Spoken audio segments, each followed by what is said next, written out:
Well, good morning, and welcome again to another installment of the Fraternal Order of Sequestered Mystics. I think we are live right now. Well, I'm alive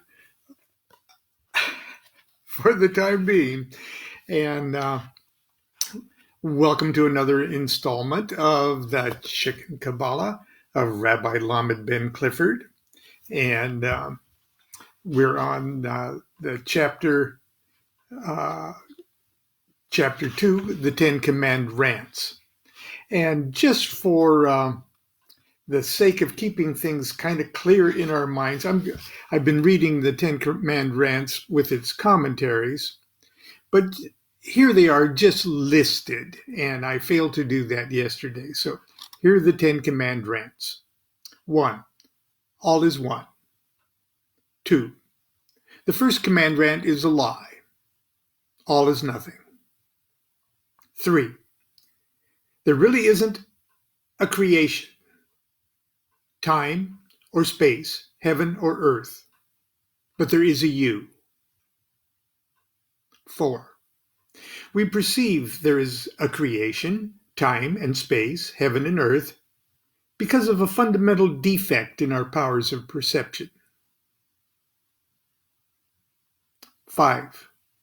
This defect cannot be repaired, but it can be overcome. 6. In order to overcome our defective powers of perception, we must be willing to abuse them until they break. 7. Everything in heaven and earth is connected to everything in heaven and earth. 8.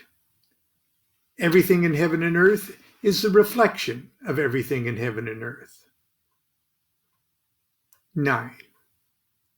Everything in heaven and earth contains the pattern of everything in heaven and earth.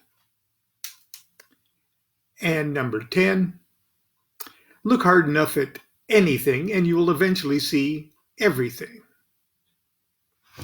So that's that. And we've done the first, the commentaries, or the rabbi's commentaries on 3 of them so far.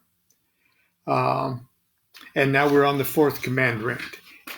And I'm going to take the phone here off the hook and put it in my trash can.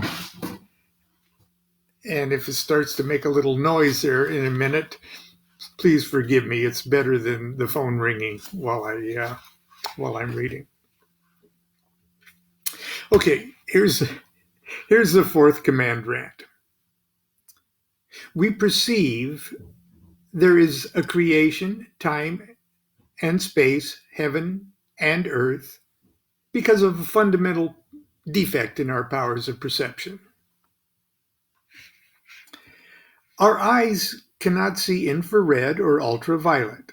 Our ears cannot hear a dog whistle or extra low frequencies generated by giant redwood trees.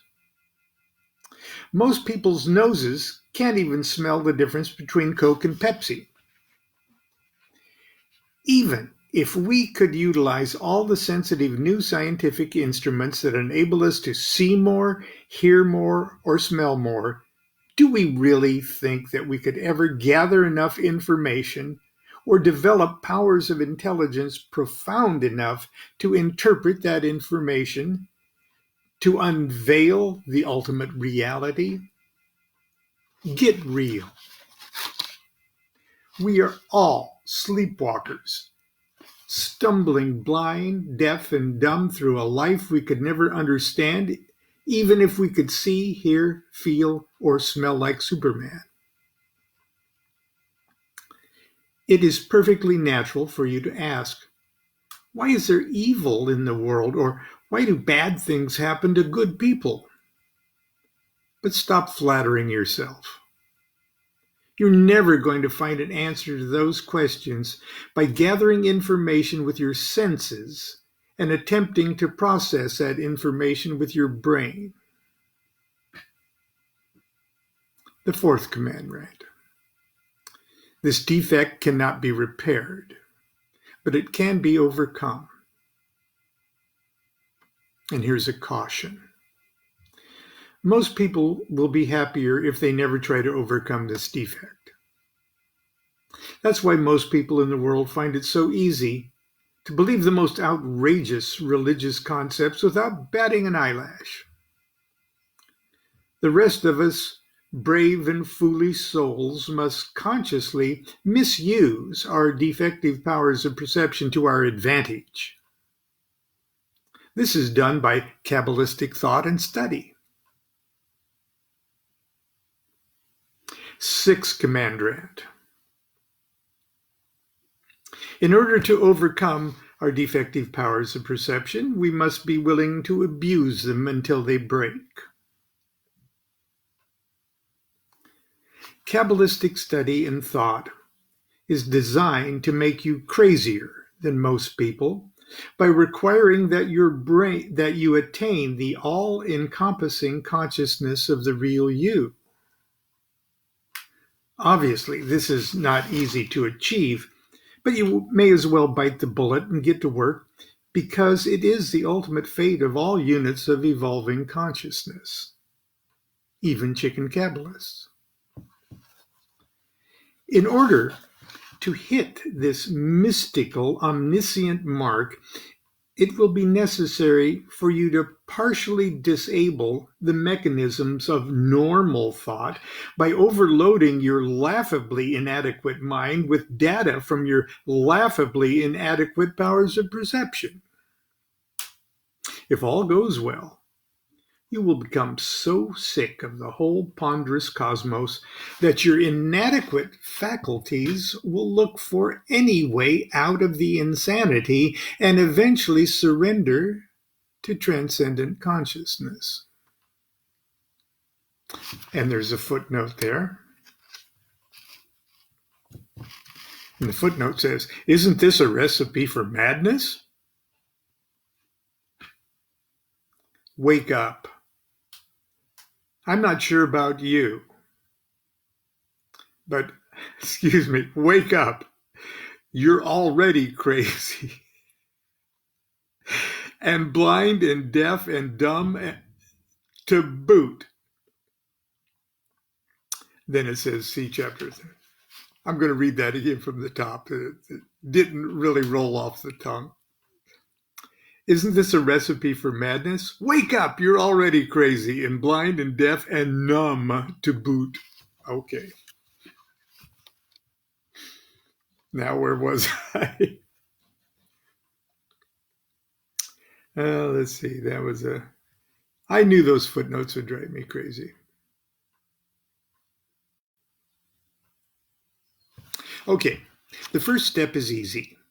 All you have to do is join 99% of the world's population and accept creation, time, space, heaven, and earth as reality. Then, through Kabbalistic exercises, you systematically dissect and analyze every aspect of that reality. You connect everything you can think of with everything else you can think of until there is no anything left. This process is not as tedious as it may at first appear, because the illusionary universe obligingly provides us with 3 very helpful command rants of its own. Bullet. Everything in heaven and earth is connected to everything in heaven and earth. Bullet. Everything in heaven and earth is a reflection of everything in heaven and earth. Bullet. Everything in heaven and earth contains the pattern of everything in heaven and earth. The first one is the 6th command rant. Everything in heaven and earth is connected to everything in heaven and earth. This one's easy. We are living in a wall-to-wall universe. Everything is connected to everything else. The lox on the cream cheese rests upon the bagel, which is connected to my fingers, which are connected to my hand, which is connected via the rest of my body to my foot, which is connected to my shoe, which is connected to the floor, which is part of the delicatessen, which rests upon the earth, which is spinning in space, which also contains and is connected to the sun, the moon, the stars, and all the other heavenly bodies in the universe. It follows then that all lox is ultimately connected to all cream cheese, bagels, fingers, hands, feet, shoes, floors, delicatessen, planet, sun, moon, stars, and heavenly bodies everywhere. It also follows that each unit of lox possesses a special affinity with every other unit of lox by virtue of its vibratory loxness, and by the fact that they are all indirectly connected. Naturally, the same could be said for all cream cheese, bagels, body parts, and extraterrestrial delicatessens. The eighth commandant, everything in heaven and earth, is a reflection of everything in heaven and earth. The piano has 88 keys, but theoretically, we could build a piano with an infinite number of keys stretching forever lower in one direction and forever higher in the other. No matter how big we make our piano, we will never have more than 12 notes with which to play. We can draw similar parallels in the characteristics of light and color and the behavior of organic and mineral life.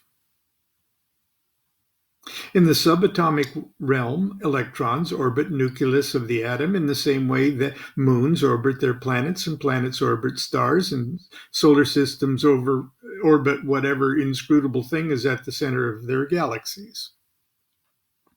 Look around.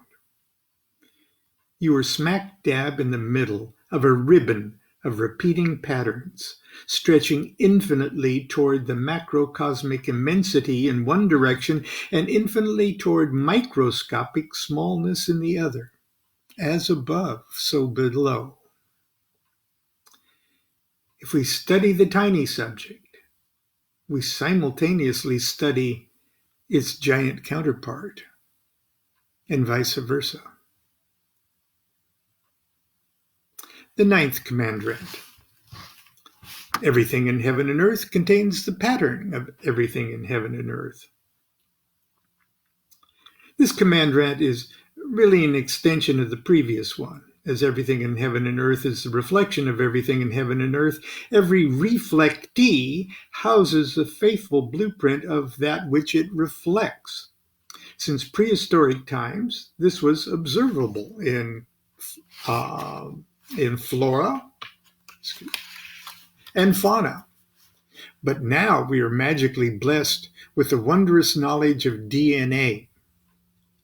Not only does everything in heaven and earth contain the pattern of everything in heaven and earth, everything is first cousin to everything in heaven and earth. Finally, the 10th commandant. Look hard enough at anything, and you'll eventually see everything. Only then, dear chicken Kabbalist, will you have an eye big enough to really close, so you can finally get some well-deserved rest. Tomorrow we'll pick up with chapter 3, the Rabbi's own Sefer Yetzirah, right here at 10 a.m. I hope you're staying well and staying safe. Continue to be good to yourself, be good to each other. Do what thou wilt shall be the whole of the law. Love is the law. Love under will.